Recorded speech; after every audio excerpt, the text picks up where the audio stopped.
नमस्कार, city post में आपका स्वागत है। मैं हूं आपके साथ मुकेश कुमार सिंह। जनसुराज के नायक प्रशांत किशोर ने बड़ा दावा कर दिया है। उन्होंने कहा है कि नवंबर तक सिर्फ जदयू जो है वह है, उसके बाद पूरी तरह से पार्टी पर भाजपा का कब्जा हो जाएगा, यानी कि जदयू का अस्तित्व समाप्त हो जाएगा। दरअसल एक तस्वीर जो है नरेंद्र मोदी की, वह जदयू कार्यालय में लगी हुई है। इस तस्वीर को लेकर के बयान देते हुए प्रशांत किशोर ने कहा कि अभी तो मोदी की तस्वीर लगी है और नवंबर के बाद वह भाजपा का दफ्तर हो जाएगा। हमारे साथ सिटी पोस्ट के एडिटर दीपक शर्मा जी हैं। दीपक शर्मा जी, ये तो बहुत बड़ा जो है चुनाव में शीतवार होना, वार प्रतिवार होना, ये तो है, लेकिन ये तो बड़ा दावा कर दिया है इन्होंने। सबसे बड़ी बात यह है कि प्रशांत किशोर चुनावी रणनीतिकार रहे हैं और प्रशांत किशोर जनता दल यूनाइटेड के लिए जब वो चुनावी रणनीति स्ट्रैटेजी बनाने का काम करते थे तो वे जदयू के लिए भी काम कर चुके हैं, भारतीय जनता पार्टी के लिए भी काम कर चुके हैं। बाद में उन्होंने अपनी अब पार्टी बनाई है और बिहार के बदलाव की बात कर रहे हैं। वे आज भोजपुर के नारायणपुर पहुंचे थे और नारायणपुर में उन्होंने सभा को संबोधित किया। वहां पत्रकारों ने उन्हें घेर लिया। पत्रकारों ने उनसे पूछा कि इतनी अभूतपूर्व भीड़ आपको सुनने को जुटी है, लेकिन सवाल उठता है कि आप कितना इम्पैक्ट कर पाएंगे, क्योंकि अब तो जनता दल यूनाइटेड और बीजेपी एक जिस्म दो जान हो गया है। क्योंकि अब पहले तो कुछ सेकुलर क्रेडेंशियल और बाकी चीज़ों को लेकर दोनों के बीच विवाद भी था। अब तो यह हालत है कि जनता दल यूनाइटेड के कार्यालय में प्रधानमंत्री नरेंद्र मोदी की तस्वीर लगी दिख रही है। यह तो बड़ा एक शिफ्ट है। तो इस पर उन्होंने कहा कि जनता दल यूनाइटेड कार्यालय पर प्रधानमंत्री नरेंद्र मोदी की जो तस्वीर लगी है, इसको हल्के में मत लीजिए, इसके गहरे मायने हैं। इसका मायने यह है कि नवंबर तक ही जनता दल यूनाइटेड पार्टी का अस्तित्व है। नवंबर के बाद जनता दल यूनाइटेड को Bharatiya Janata party take over कर लेगी और फिर वहाँ कुछ नहीं बचेगा। जदयू का जो मुख्यालय है, जदयू का जो दफ्तर है, वो भारतीय जनता पार्टी के दफ्तर में तब्दील हो जाएगा। तो सवाल यह उठता है कि क्या यह दो राजनीतिक दलों के बीच एक छींटाकशी और आरोप प्रत्यारोप तक सीमित है, या प्रशांत किशोर एक बड़ा संकेत दे रहे हैं। प्रशांत किशोर जनता दल यूनाइटेड को यह संकेत दे रहे हैं कि भारतीय जनता पार्टी उन्हें टेक ओवर कर लेगी, भारतीय जनता पार्टी उनका अस्तित्व मिटा देगी। क्योंकि प्रशांत किशोर यह कह रहे हैं कि यह कुदरत का नियम है कि जो अगर चार लोग साथ हैं तो एक जो कमज़ोर पड़ता है वो बाकी जो लोग हैं उस पर हावी हो जाता है। तो ये जो दोस्ती है, इसमें जदयू कमज़ोर पड़ रहा है और भारतीय जनता पार्टी हावी हो रही है।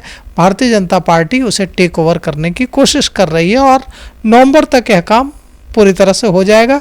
जनता दल यूनाइटेड का कोई अस्तित्व नहीं रहेगा, भारतीय जनता पार्टी उस पर हावी हो जाएगी। यह दीपक जी, एक चीज और यहाँ है कि पिछले चुनाव में आपने देखा कि चिराग पासवान ने जो है नीतीश कुमार को कमजोर किया और हम लोगों ने देखा, करीब से देखा है। जो चुनाव परिणाम आए वो साफ साफ जाहिर कर रहे थे। तो एक तरह से नीतीश को कमज़ोर हम लोगों ने पिछले चुनाव में देखा परिणाम के बाद।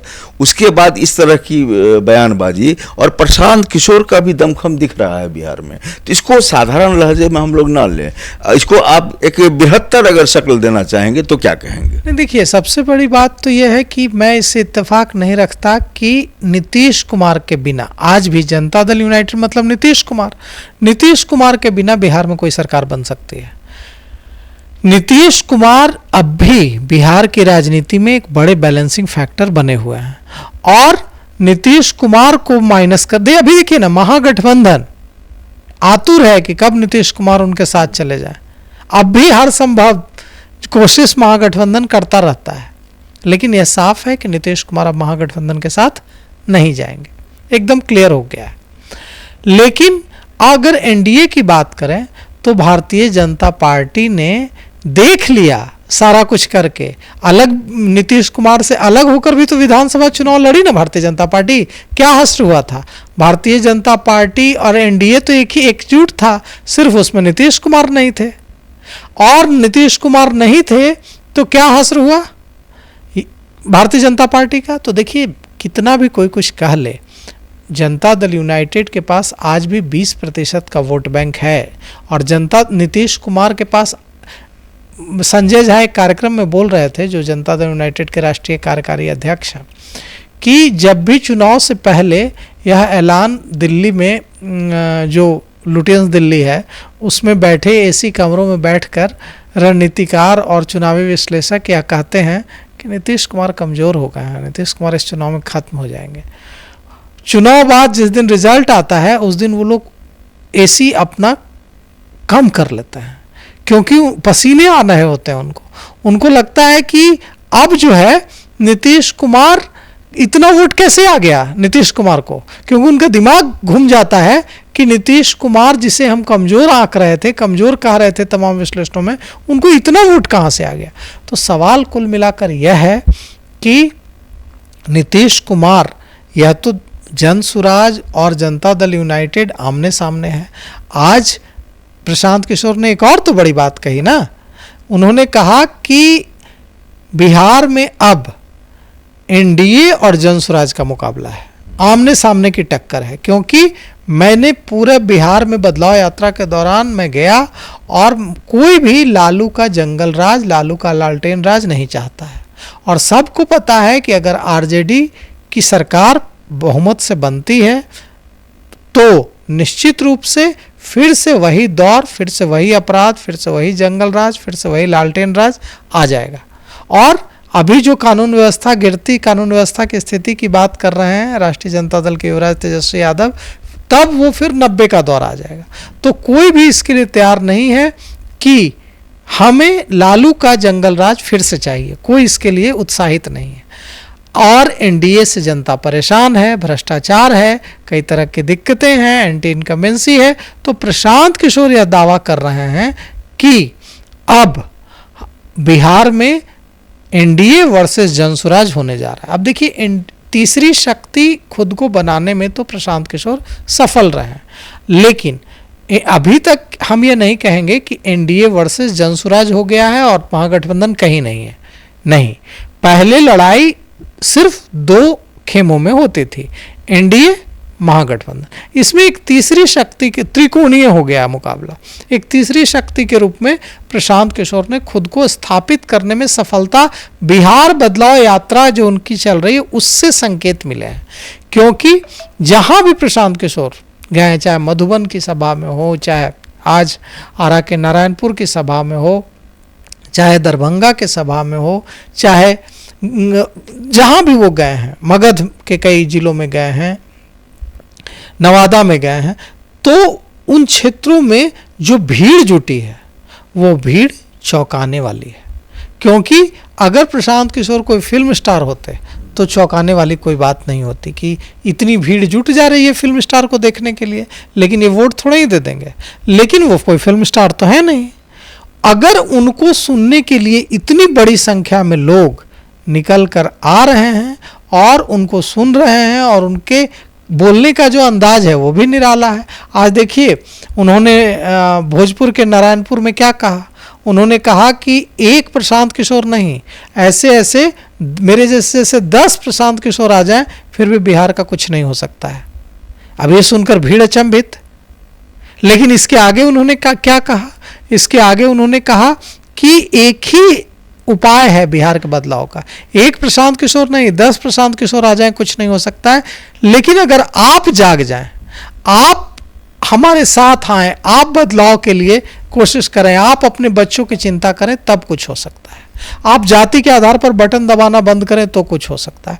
तो लोगों को यह बात अपीलिंग लग रही है, लोगों को यह बात दिल को छू रही है कि वो जब प्रशांत किशोर कह रहे हैं कि लालू प्रसाद यादव अपने बच्चे से प्यार करते हैं, वो अच्छे पिता हैं और आप बुरे पिता हैं, आप अपने बच्चों की चिंता नहीं करते हैं, आप अपने जाति के आधार पर वोट देते हैं, आप अपने बच्चों के लिए वोट नहीं देते हैं, तो लोगों को यह बात छूती है।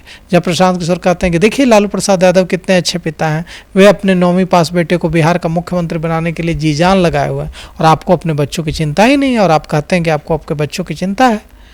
लालू प्रसाद यादव जैसे पिता बनिए, अपने बच्चों की चिंता कीजिए। तो यह बात यह जो नया तरीका है, होता क्या है कि जब नेता अमूमन जाते हैं तो वो बहुत मीठी मीठी बातें करते हैं और उनकी बातों में मिश्री घुली होती है, अनुनय विनय करते हैं, वादे करते हैं। प्रशांत किशोर नए तरह का भाषण दे रहे हैं बिहार बदलाव यात्रा में, जहाँ भी जा रहे हैं, और यह बात दिलों को छू रही है।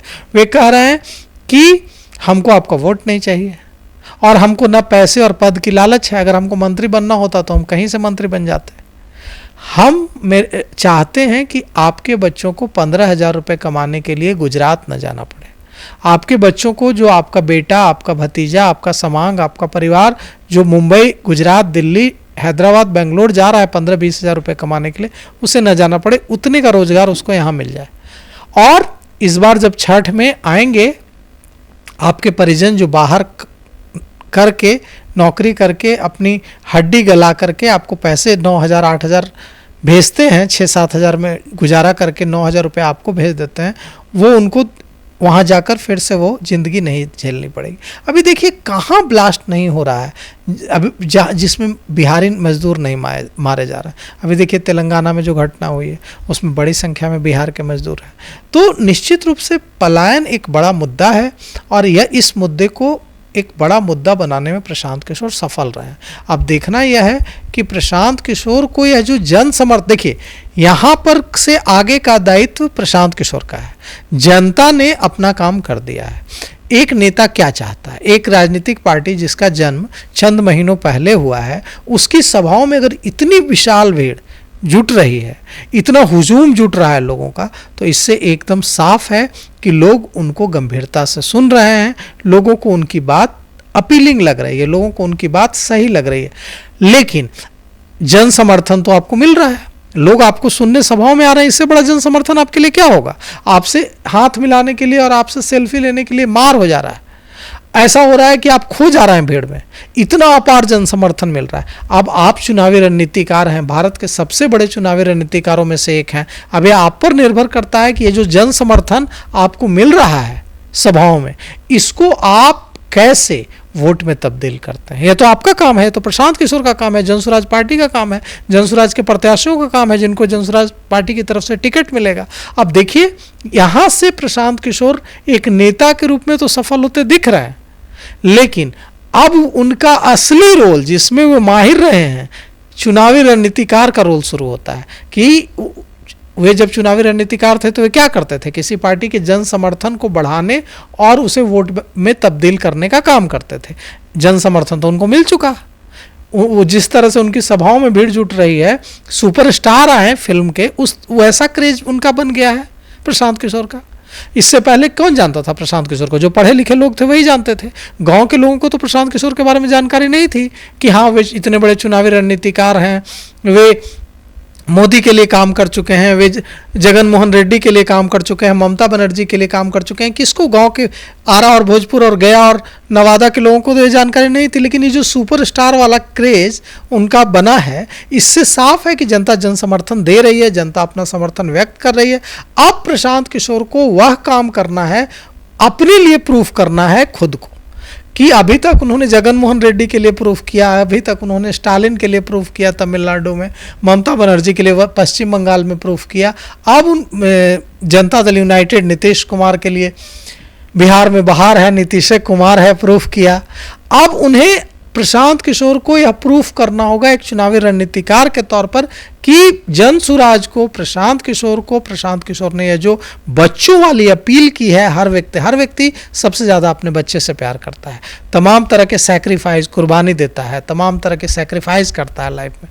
तो अब यह जो जन समर्थन मिला है, इसको प्रशांत किशोर एक रणनीतिकार के तौर पर कैसे वोट में तब्दील करते हैं, यह चुनौती है प्रशांत किशोर को। और अब हमें भी देखना है कि प्रशांत किशोर यह काम कैसे करते हैं।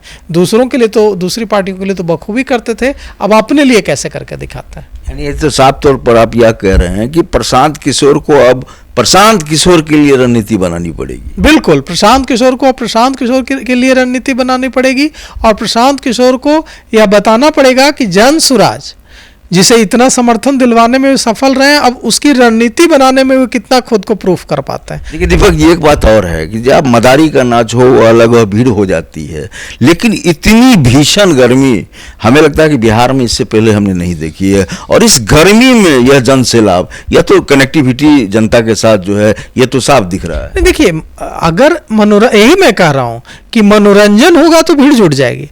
अगर फिल्म स्टार अमिताभ बच्चन आएंगे तो भीड़ जुटेगी, पवन सिंह आएंगे तो भीड़ जुटेगी, लेकिन प्रशांत किशोर को सुनने जनता आ रही है इतनी बड़ी संख्या में। इससे साफ मतलब प्रशांत किशोर तो कोई फिल्म स्टार नहीं है, प्रशांत किशोर कोई सिंगर नहीं है कि उनकी झलक पाने के लिए उनकी एक भीड़ बेकाबू हुई जा रही है। वो तो पढ़े लिखे लोग, राजनीति में आने से पहले सिर्फ पढ़े लिखे लोग उनको जानते थे कि हाँ बहुत बड़े चुनावी रणनीतिकार हैं। आम आदमी, आम बिहार का जो गांव का ग्रामीण है वो क्या जानता था।